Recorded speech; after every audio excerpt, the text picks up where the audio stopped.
Quelles caractéristiques doit-on exiger d'un sel bio? C'est la question à laquelle tente de répondre la Commission européenne qui travaille depuis plus d'un an à la rédaction d'un cahier des charges.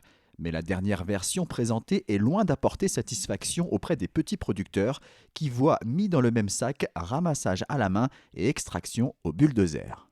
Ne peut être bio que quelque chose qui respecte les cycles naturels, respecte l'environnement, les sols et qui permet le développement des territoires ruraux. Donc nous, on sait qu'on rentre complètement dans ces principes-là, du fait de la manière dont on travaille, qui est complètement manuel, qui ne dépense aucune énergie fossile, qui se fait avec juste le soleil et le vent.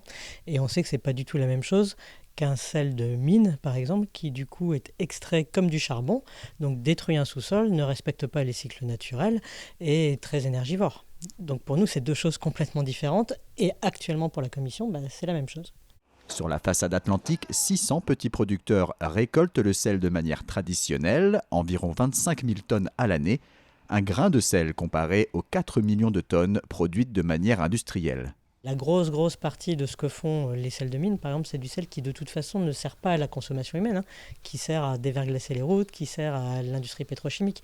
Donc pour eux, ce serait une aubaine de réussir à faire beaucoup de marge, à vendre du coup beaucoup plus cher du sel qui pour l'instant ils vendent à pas cher. Et c'est une concurrence déloyale pour nous, qui fait qu'ils vendraient moins cher du sel que le nôtre et avec le même tampon bio. À cela s'ajoute une dévaluation d'un label pourtant vertueux. La problématique, c'est d'être obligé de dire aux gens n'ayez pas confiance dans le label bio, alors que c'est pas du tout ce qu'on voudrait dire. Le label bio, en fait, c'est le seul élément qui nous permet de savoir un peu quelle est la différence entre une agriculture qui pourrait aller dans le bon sens par rapport aux enjeux environnementaux qu'on connaît. Et du coup, il faudrait que les gens puissent continuer à avoir confiance dans le bio. Et pour ça, il faudrait surtout pas que la Commission sorte un texte qui ressemble à rien, quoi.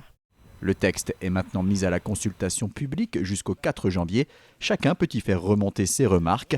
À l'issue, les États membres et le Parlement européen choisiront d'adopter ou non le cahier des charges. L'avenir du sel bio est donc à présent entre les mains des consommateurs qui choisiront de s'emparer du sujet.